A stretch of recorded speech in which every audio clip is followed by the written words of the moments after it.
सबसे पहले ही किसानों का अंत होगा। फिर बारी आएगी उन अमीरों की जिन्होंने धन के घमंड में चूर होकर जरूरतमंदों की पीड़ा को अनदेखा किया, जिन्होंने गरीबों को सताया। उनके महल खंडहर बन जाएंगे, उनकी तिजोरियां खाली हो जाएंगी और उनका घमंड मिट्टी में मिल जाएगा। इसके बाद राजनीति का महल हिल उठेगा। वे राजनेता जिन्होंने सत्ता के मद में भ्रष्टाचार किया, जिन्होंने धर्म और सच्चाई को पैरों तले कुचल दिया, उनका अंत निश्चित होगा। सत्ता के सिंहासन जलकर राख हो जाएंगे और उनके छल प्रपंच धूल में मिल जाएंगे। लेकिन यह प्रलय केवल अधर्मियों के लिए होगा। जो लोग सच्चाई और धर्म के मार्ग पर चल रहे हैं, जिन्हें अपने कर्मों की शुद्धता पर विश्वास है, उन्हें डरने की कोई आवश्यकता नहीं। वे श्री हरि की छाया में सुरक्षित रहेंगे। यह वह समय होगा जब हर किसी को उसके कर्मों का न्याय मिलेगा। सत्य और असत्य के बीच की रेखा स्पष्ट हो जाएगी।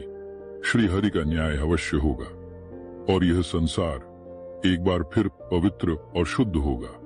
समय के साथ प्रकृति का संतुलन पूरी तरह से बिगड़ जाएगा और फिर प्रभु की ऐसी लीला होगी कि मौसम अपनी उल्टी चाल चलने लगेगा। भारत और दुनिया के कई हिस्सों में ऐसे भयानक सुपर साइक्लोन आएंगे जो पूरे के पूरे शहरों को निगल जाएंगे। समुद्र की दहाड़ती लहरें, पागल हवाओं की चीख और कहर बरपाती बाढ़, यह सब कुछ इस दुनिया को बदल कर रख देगा। उन तटीय शहरों में रहने वाले लोग अपनी आंखों के सामने देखेंगे कि कैसे वे बस कुछ ही पलों में बेघर हो गए। तेज हवाएं हजारों घरों को मिट्टी में मिला देंगी और समुद्री तूफान की ऊंची ऊंची लहरें हजारों लोगों को निगल जाएंगी। जो लोग कभी अमीरों की ऊंचाइयों पर बैठे थे, वे अब एक रोटी के लिए तरसने लगेंगे। जो कल तक महलों में रहते थे, वे सड़कों पर भीख मांगते नजर आएंगे। यह तबाही किसी को नहीं छोड़ेगी। राजा हो या रंक, हर कोई इस प्रकृति के प्रकोप का शिकार बनेगा और तब होगा सबसे बड़ा संकेत। समुद्र का जलस्तर इतना बढ़ जाएगा कि पवित्र श्री जगन्नाथ मंदिर तक पानी पहुंच जाएगा। सोचिए, वह मंदिर जो सैकड़ों सालों से अडिग खड़ा है, जिसके पास समुद्र है, लेकिन जिसके गर्भगृह में कभी एक बूंद पानी तक नहीं गया, अब वही समुद्र में समा जाएगा। यह सिर्फ एक मंदिर की बात नहीं होगी, बल्कि यह पूरे विश्व के लिए एक चेतावनी होगी कि अब प्रकृति का धैर्य खत्म हो गया है और यह तबाही यहीं नहीं रुकेगी। बिजली गिरने की घटनाएं इतनी ज्यादा बढ़ जाएंगी कि यह मौत का नया कारण बन जाएगी। पहले जहां बिजली गिरने से गिने चुने लोग मारे जाते थे, अब हजारों लोग इसकी चपेट में आएंगे। किसान अपने खेतों में जलकर मर जाएंगे, यात्री रास्तों में खत्म हो जाएंगे और कई घरों में खुशियों की जगह मातम छा जाएगा। सबसे डरावनी बात यह होगी कि अकाल मौतों की संख्या इतनी बढ़ जाएगी कि हर कोई भयभीत रहने लगेगा। रहस्यमयी घटनाएं और प्राकृतिक आपदाएं मानवता को घुटनों पर ला देंगी। लोग एक दूसरे से पूछेंगे, आखिर यह सब क्यों हो रहा है? लेकिन तब तक बहुत देर हो चुकी होगी। यह सब क्यों होगा? क्योंकि इंसान ने अपने स्वार्थ में प्रकृति का दोहन किया है। जंगल काट दिए गए, नदियां। अब प्रकृति खुद अपना संतुलन बनाएगी, लेकिन वह संतुलन मानवता के लिए विनाश बनकर आएगा। इसलिए दोस्तों, यह भविष्यवाणी सिर्फ एक कहानी नहीं, बल्कि एक सख्त चेतावनी है। अगर हमने अभी भी संभलने की कोशिश नहीं की, तो वह दिन दूर नहीं जब यह सब हमारी आंखों के सामने सच होता नजर आएगा और तब हमारे पास पछताने के अलावा कुछ नहीं बचेगा। बचाना है तो अभी से सतर्क होने का समय है। और हाँ दोस्तों, अगर आपने अभी तक वीडियो लाइक नहीं किया है तो जल्दी से कर दीजिए। आगे आने वाली भविष्यवाणियां और भी रोमांचक और चौंकाने वाली हैं। आने वाला समय पहले से कहीं ज्यादा भयावह, दर्दनाक और विनाशकारी होने वाला है। कलयुग के अंतिम चरण में प्रवेश करते ही यह पृथ्वी अपने भीतर छुपे विनाश के दरवाजे खोलने लगेगी। सदियों से शांत पड़े ज्वालामुखी भयानक गुस्से में फट पड़ेंगे और पूरी धरती आग के लावे से जल उठेगी। यह तबाही सिर्फ एक जगह तक सीमित नहीं रहेगी, पूरी दुनिया ज्वालामुखियों के प्रकोप से जल उठेगी। हर तरफ आग, धुआं और राख का साम्राज्य होगा। भारी बारिश होगी, लेकिन यह बारिश जीवन देने वाली नहीं, बल्कि विनाशकारी होगी। पहाड़ों की ऊंचाई तक पानी भर जाएगा, नदियां अपने किनारे तोड़कर पूरे शहरों को डुबो देंगी। हजारों जीव जंतु, पक्षी और इंसान सब इस जल प्रलय में समा जाएंगे। मौसम पूरी तरह से अपना संतुलन खो देगा। चंद्रमा की रोशनी इतनी धुंधली पड़ जाएगी कि रातें डरावनी और स्याह अंधकार से भरी लगने लगेंगी। वहीं दूसरी ओर सूरज की किरणें इतनी क्रूर हो जाएंगी कि धरती पर जलन और असहनीय तापमान का आतंक छा जाएगा। धरती झुलसने लगेगी। इंसान छाया ढूंढने के लिए भटकेंगे, लेकिन उन्हें कहीं राहत नहीं मिलेगी। लोग वासना में इतने अंधे हो जाएंगे कि उन्हें सही गलत का कोई भान नहीं रहेगा। संयुक्त परिवार हमेशा के लिए खत्म हो जाएंगे। पहले जहां परिवार साथ में रहता था, अब पति पत्नी तक अलग अलग मकानों में रहना पसंद करेंगे। हर इंसान सिर्फ अपने स्वार्थ के बारे में सोचेगा। किसी के प्रति प्रेम और सम्मान नहीं रहेगा।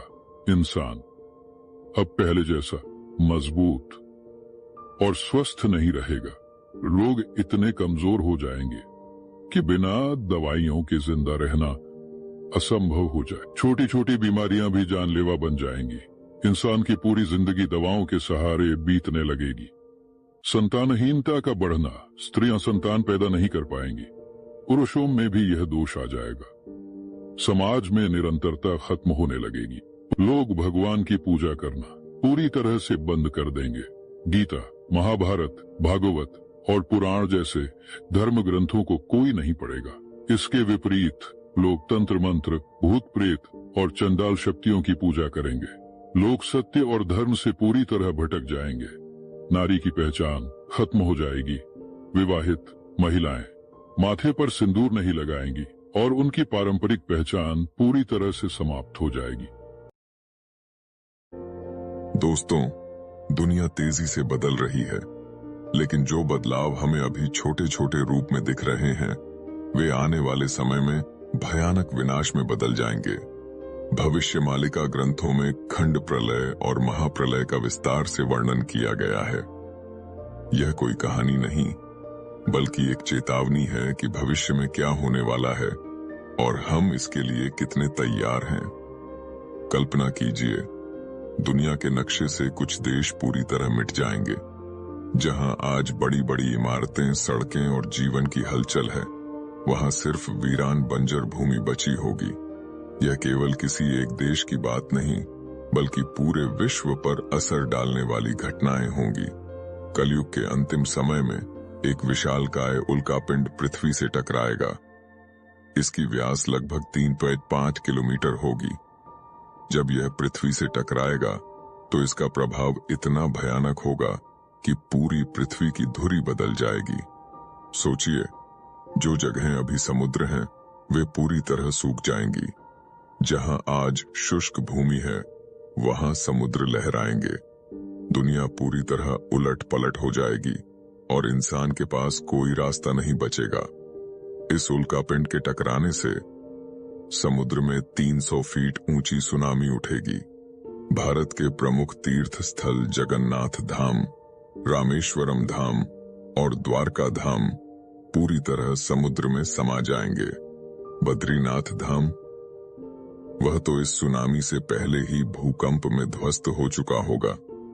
जोशीमठ और बद्रीनाथ धाम की जमीन के नीचे लगातार बदलाव हो रहे हैं।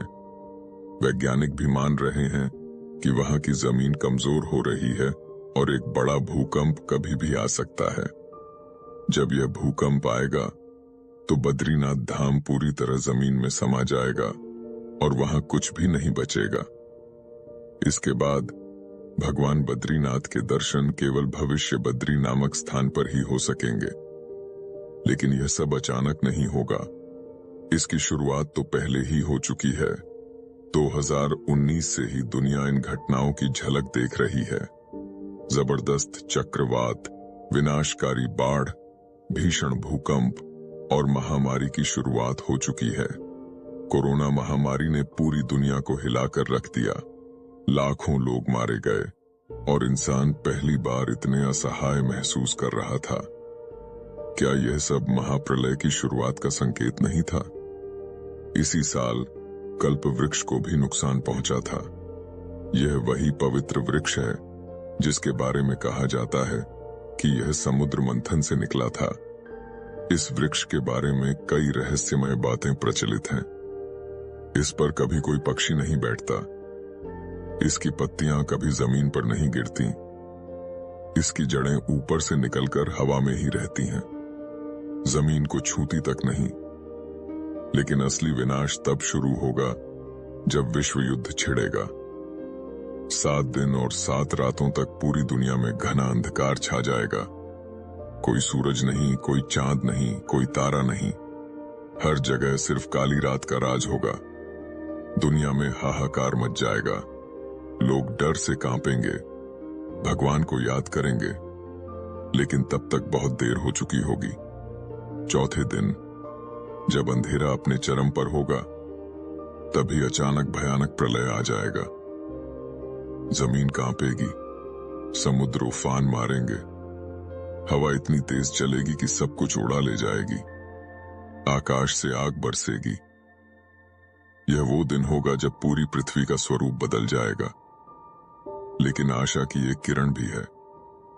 भविष्य मालिका में लिखा है कि एक विशेष पौधा होगा जिसका रस अगर कोई अपनी आंखों में लगाएगा तो उसे अंधकार में भी सब कुछ दिखाई देगा।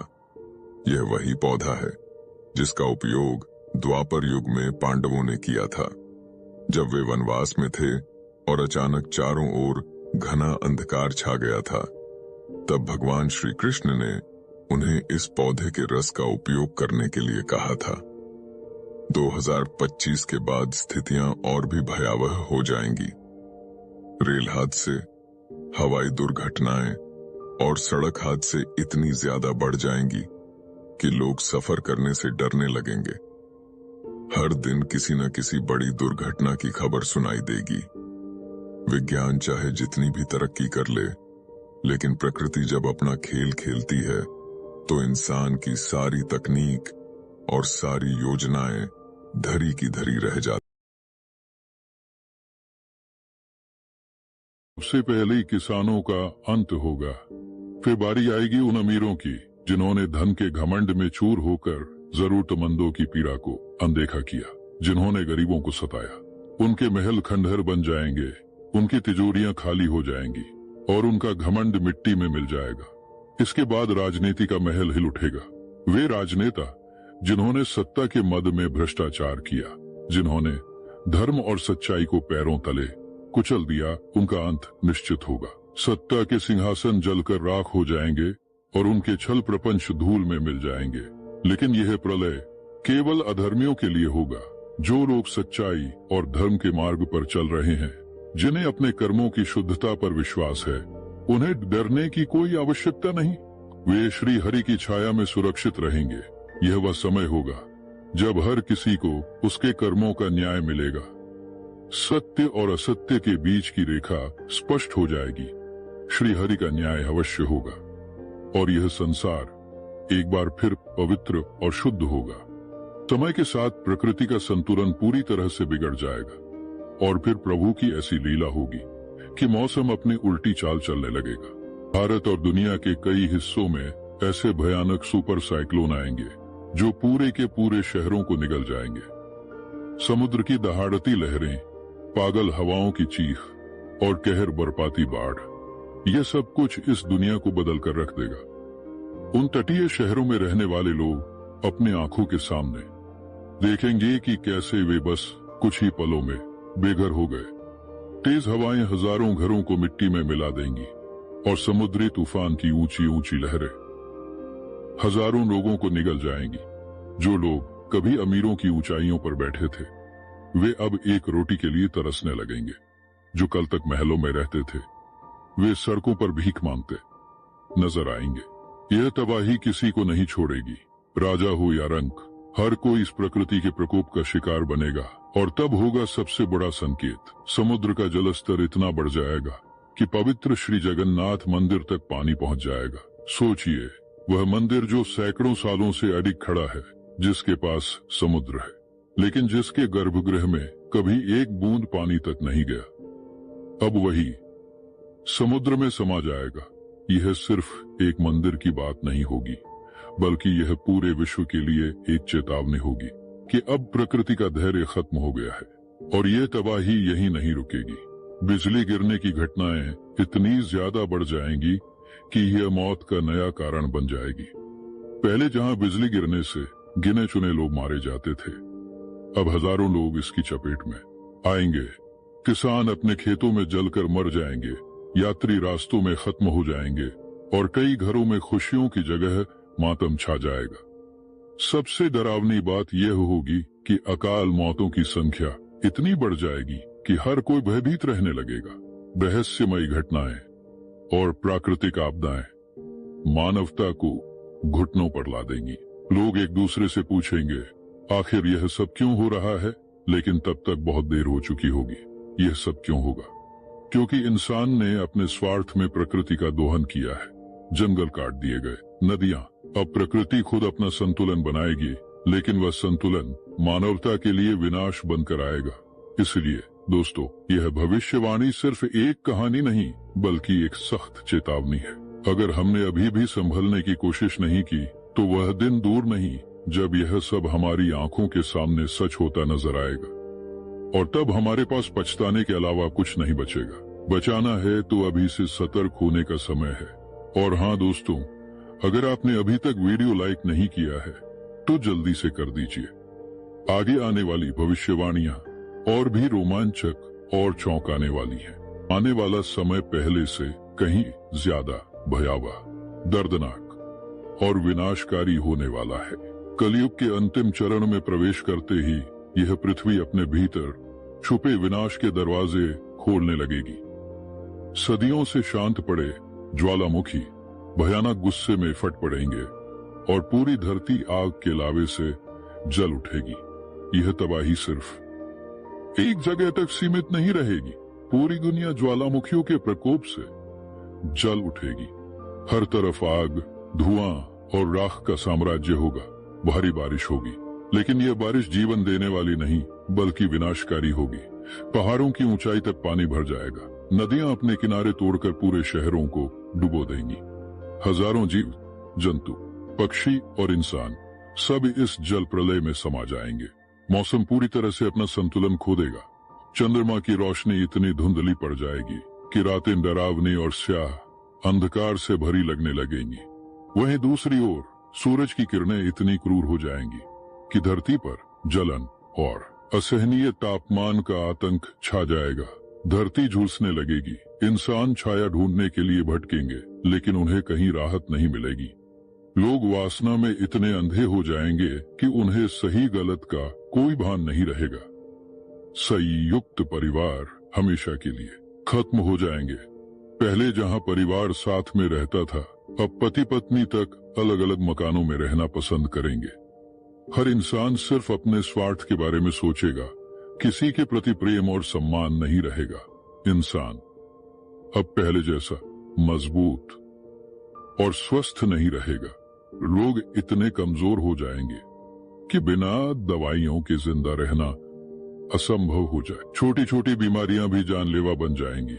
इंसान की पूरी जिंदगी दवाओं के सहारे बीतने लगेगी। संतानहीनता का बढ़ना, स्त्रियां संतान पैदा नहीं कर पाएंगी। पुरुषों में भी यह दोष आ जाएगा। समाज में निरंतरता खत्म होने लगेगी। लोग भगवान की पूजा करना पूरी तरह से बंद कर देंगे।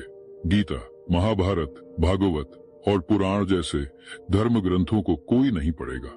इसके विपरीत लोग तंत्र मंत्र, भूत प्रेत और चंडाल शक्तियों की पूजा करेंगे। लोग सत्य और धर्म से पूरी तरह भटक जाएंगे। नारी की पहचान खत्म हो जाएगी। विवाहित महिलाएं